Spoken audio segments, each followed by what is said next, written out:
My name is Nikhil Whittaker. Most people know me, and they know me.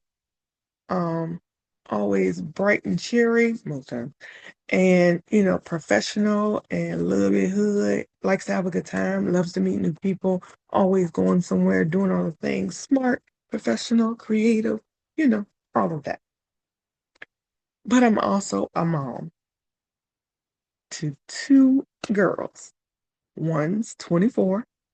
She's be called the kid because she doesn't like to be on social. And my other daughter, her name is Briana, and she is forever 27.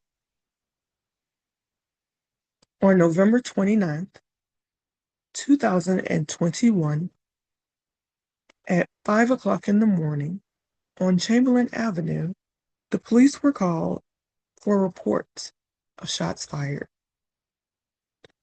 Upon getting to the scene, they found the body of an African American female who was later identified as my daughter.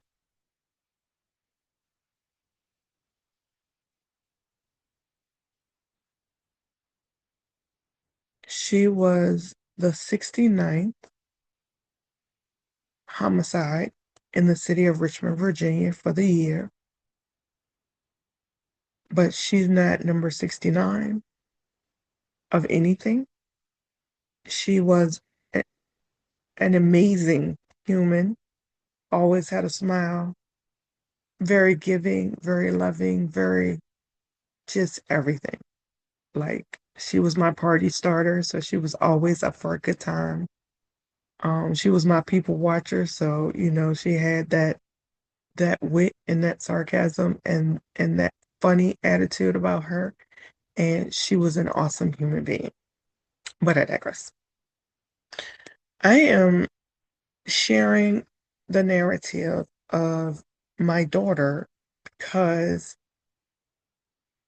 yesterday marked the 4-year anniversary of the situation that caused my daughter's murder. And I have never said this to anyone outside of my circle of family. But I felt with my recent interactions and some emotions that it was time to share it. And it's time to share it because I hope it gives someone pause. I hope it helps someone make a decision that is life changing, whether it be for them or for someone else, but life changing. I don't want anyone, let alone a parent, to join this club of losing and feeling the way I have felt for the past 4 years. There has been no arrest in my daughter's case. There are no leads in my daughter's case, although we know who did it and there's circumstantial evidence. So I just want to share. So around 7:45 on Monday, November the 29th, 2021, I'm getting ready for a meeting with a client, and my daughter's father called. He's like, I gotta tell you something about Bree. And if you know Bree and you know me, it's like, what'd she do? And he was like, Nikia, I gotta tell you something. Um, I'm sitting here on Chamberlain. Someone called me and said something happened to Bree. And so, um, my daughter has had a substance abuse problem since she was 16. And so my response was, did she OD? Because since 16, I've always feared that I was going to get a call that my daughter overdosed. He says, no, they killed her.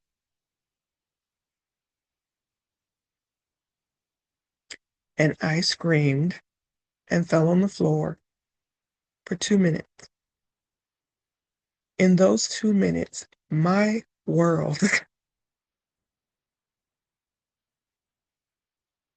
my other daughter came running in the room.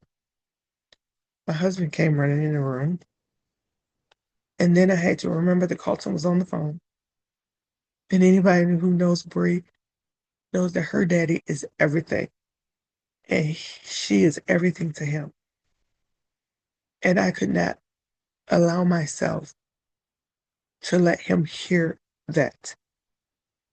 And so I composed myself and I got on the phone and, continued with the, okay, I'll take care of everything.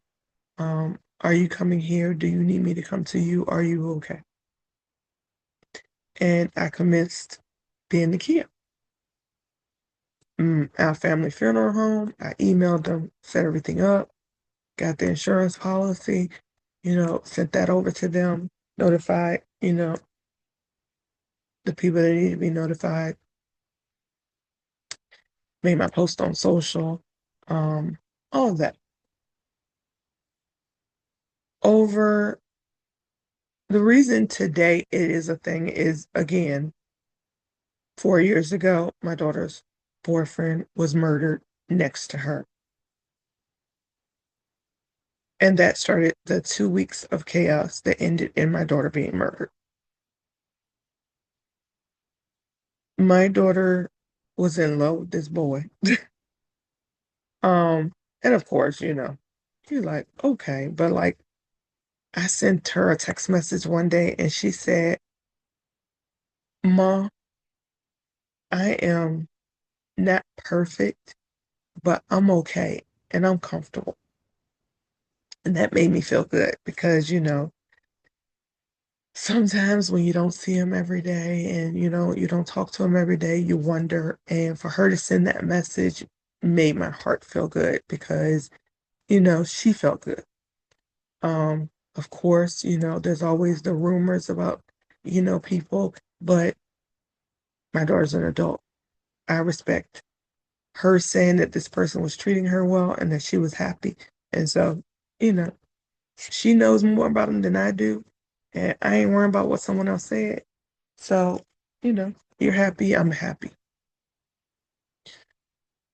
So he was murdered sitting beside her. She was very traumatized, but she didn't leave the scene. She was investigated, she was interrogated. The family wanted to know what happened, all of that. Um, Someone called and told my husband that the situation had happened. And so, I just waited for her to come home. She came home and she was exhausted and she was devastated, and so, I did the mama thing. No matter what, you the mama. So, took her to her room and she's crying and she was like, Mama, I loved him. Mom, I loved him. I don't know how I'm gonna live without him. And, over the next course of days, having to hear her scream because she's detoxing too. I mean, she's coming off. She's having withdrawals from the drugs and she's having this emotional response and someone she loved died in front of her and someone she loved is gone. And all of these things are happening. Her text messages are on the news and the family wants to know what happened and all the things. And so there was this one situation where she went out and her dad, no, somebody told her dad where she was because, she had kind of disappeared and we were wondering. Someone told her dad where she was. Her dad pulled up, told her to get in the car. She was like, no, I can't. And, dad called me because I'm the bad cop. So I'm on speaker. I'm like, Brian, I don't know what you doing, but you get your butt in that car. She was like, I can't, Mom. And so I'm like, all right, call them with the address. I'm on my way. My husband's like, where you going? And I'm like, what you mean where I'm going? Like, I'm going to get that girl. Like, she gonna tell me she ain't doing something. I'm the happy, of course. And so Carlton calls back and he is like, I'm coming to you. Um, it was later told to us that she didn't get in the car because if she got in the car, they were going to harm her father. It was also later discovered that they were going to harm the rest of the family, shoot up the house, that type of situation. Um, and so that is one reason why she ended up leaving the house. But unbeknownst to us, in one of the situations before leaving the house, we wake up and the car is gone and some credit cards are gone and there's no note and there's no communication and we're just like, what's going on? And anybody who knows me, big ticket items are my major pain point. And taking something that don't belong to you is a huge major pain point. And no matter what's going on, without communication, you taking my car is wrong. And I'm me regardless. And so in that moment, I called the police and I reported my car stolen. And everybody in the house is like, you called the police? You gonna file a report? Yes. Right is right and wrong is wrong. If there was something going on, she could have came in that room. She could have left a note. She didn't either. My car is gone. I don't know what's going on with it. I'm calling the police. So somebody must have told her I called the police because when she came back, she gave me the keys, went to her room, and walked out the door. So I'm gonna say this. In hindsight, that is one of my guilty moments. It's not a persistent guilty moment, but it's a light bulb of if you stopped her, would this have happened? But again, not knowing they threatened to harm us. So it's not a persistent, guilt problem, but it is could I have done something? Um, and of course, without the information, there's nothing I could have done. So, that was around this time. It went on for a while. Texting her and, she's given, I'm okay. Just not really a lot of information, but at least she was responding. So assuming she was okay as much as she could be.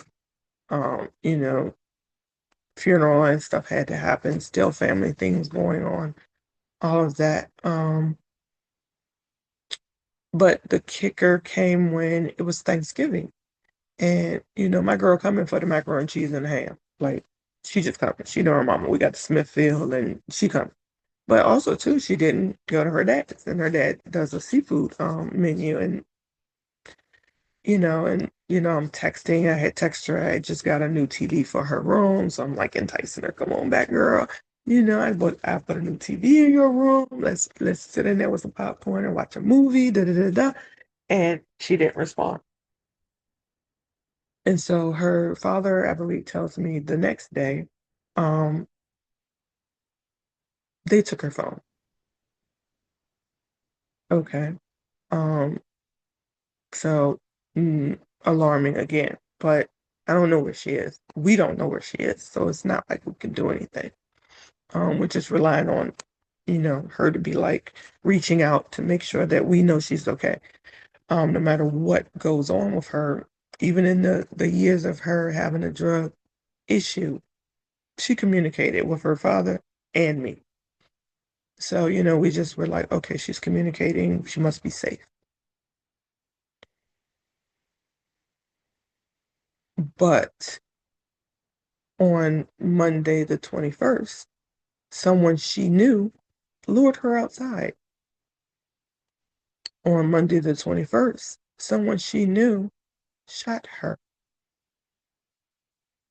They shot her in the foot, I'm assuming, so she couldn't run. They shot her in the stomach, I'm assuming, for her to suffer a little and then, to run their mouth at her or whatever. And in my head, a daughter got my mouth.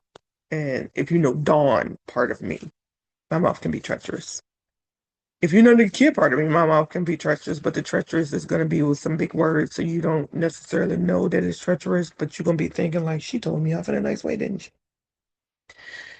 So I, in my head, love to think that, all right, she on the ground, she hurting for real, but she knows she's not coming out of this. And so her mouth is doing its thing. And then she was shot in the head and she was dead. 5 o'clock in the morning. on Chamberlain Avenue, and no one saw anything. No one heard anything. No one has said anything. There's lots of circumstantial evidence. We know who did it. We know why they did it. But nothing. I understand the snitching thing, but I don't understand the snitching thing. Um, I get in trouble a lot because of I'm very outspoken. If I see something that's wrong, because if it was me, I would want someone to do it. So that's a point of contention for me. It's now considered a cold case with the Richmond, Virginia Police Major Crimes Department because, you know, no one says anything, no one knows anything, no one's doing anything, even though we have the murder weapon and we know the person. So the moral of the story is retaliation. My daughter was assaulted, pistol whipped, strip searched, all of that, and lured to her death because someone thought she set her boyfriend up. I understand grief. I have it. I understand grief. And the weird thing is this. If I love someone, and even if I'm mad with them, am I going to put myself through the mental toll of them being killed right next to me? Of me not leaving the scene? Of me being interrogated by the police when I have a felony record? Of me being intimidated and assaulted and everything by people wanting to know? Am I going to go through all that? No. In my opinion, no. So retaliation. But when all the details came out, because remember, didn't know most of this beforehand. But when all the details came out and it was solidified, and just by happenstance, it was solidified after her repast.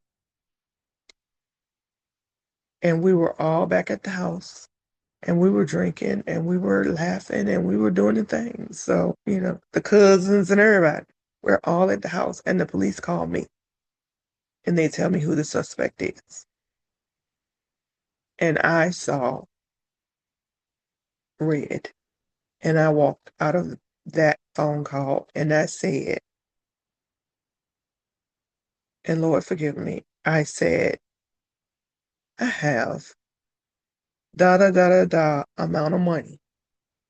Go get that person that killed my child.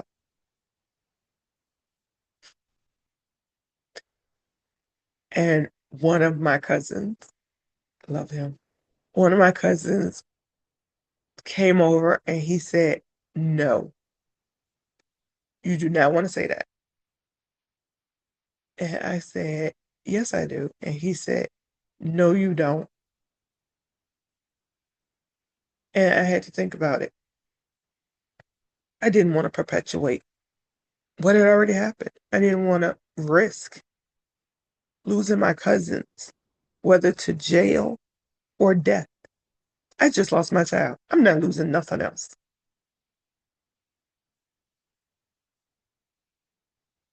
And that's not my personality anyway. But to have someone decide that they're just going to kill my child, that put me in a mind space that I don't want anyone to ever imagine or go through.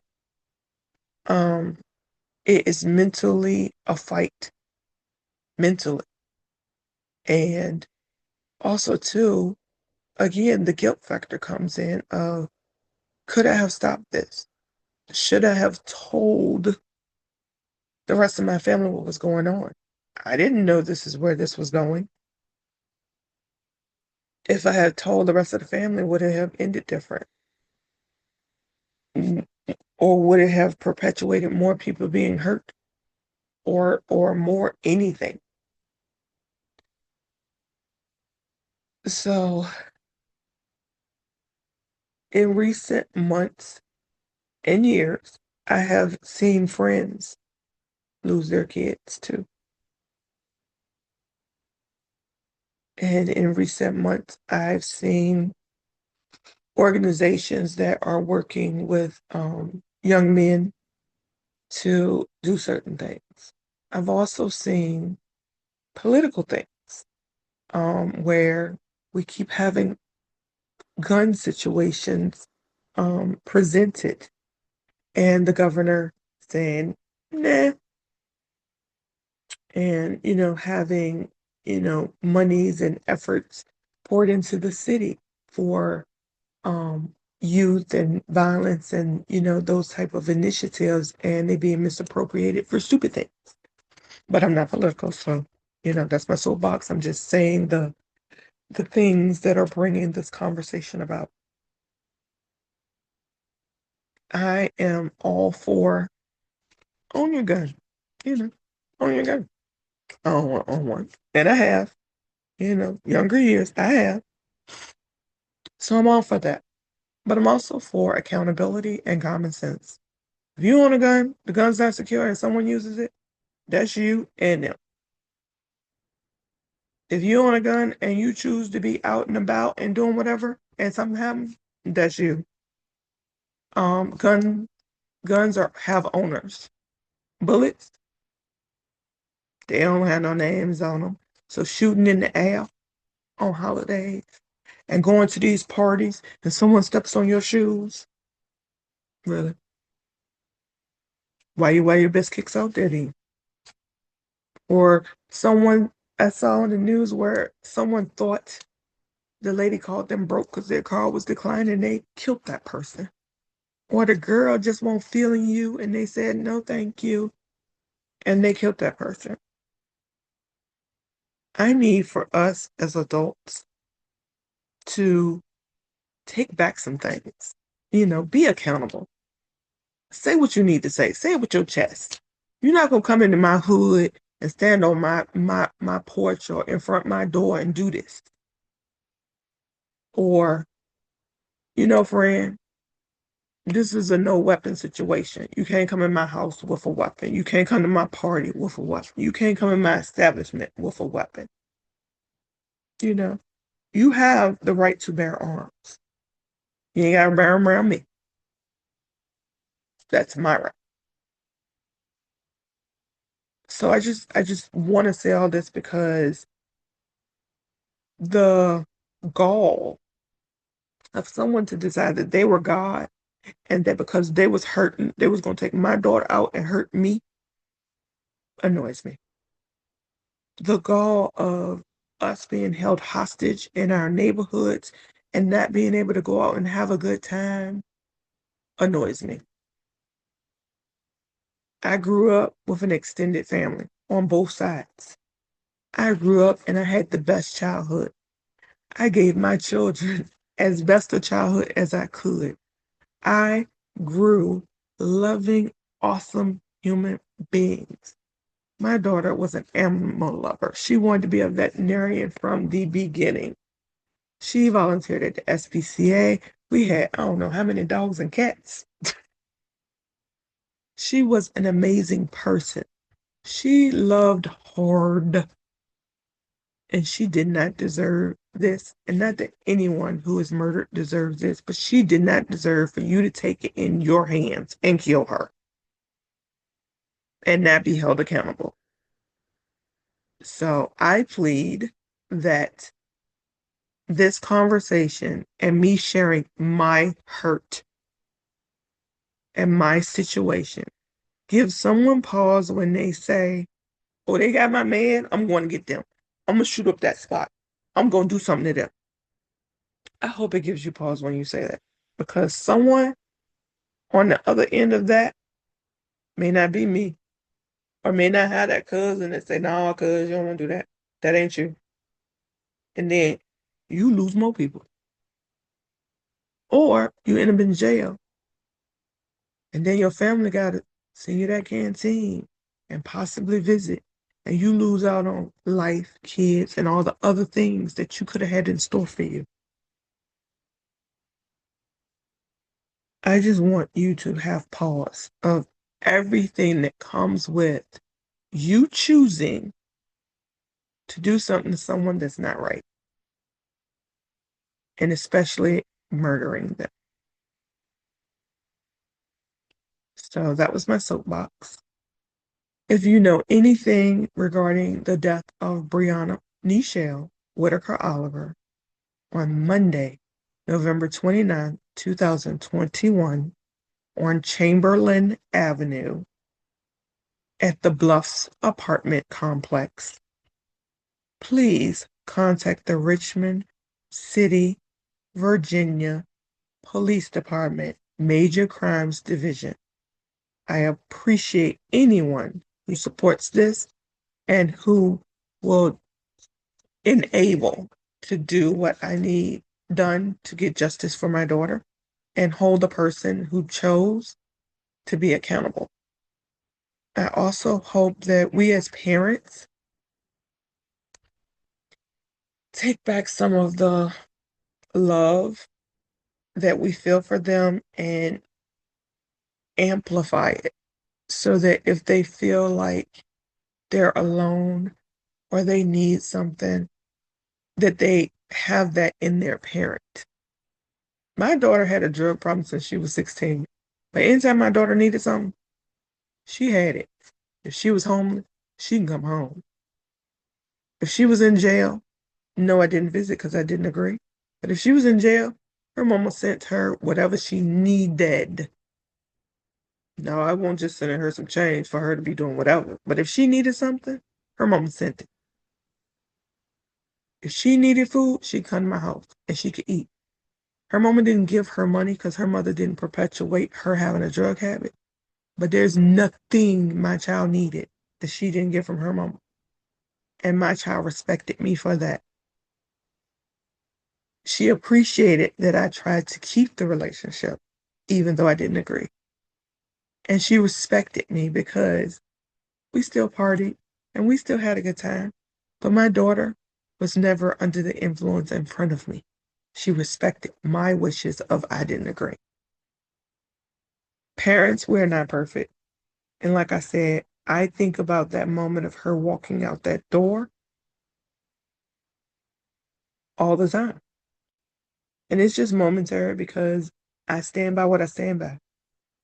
If she would have said something or if she would have asked, I wouldn't have called the police. But she didn't. And so I had to be me. Right is right and wrong is wrong. And I stand by that. I grew up with that premise that right is right and wrong is wrong. I live my life like that. And if anyone knows me, they know that. I will give you anything I have. If you're the type of person that needs it and is doing the right things, you know, if you guys get in the game, I am all for it.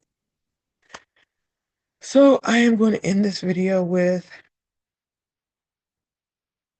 I hope that you learned something or took something away from this. I'm not looking for pity at all. I am sad about the situation, but I'm not sad about the part that most people miss. My daughter is in my heart and in my head forever.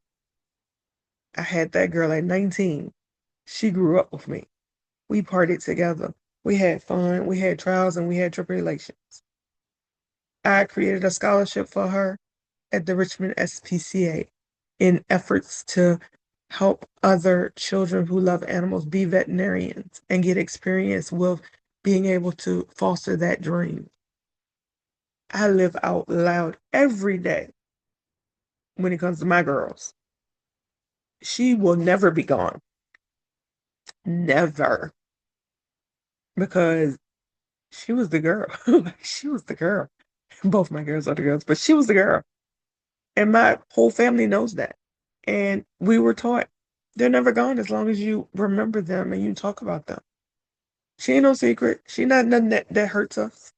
She uplifts us. So let's change the narrative on a lot of stuff when it comes to these type of things.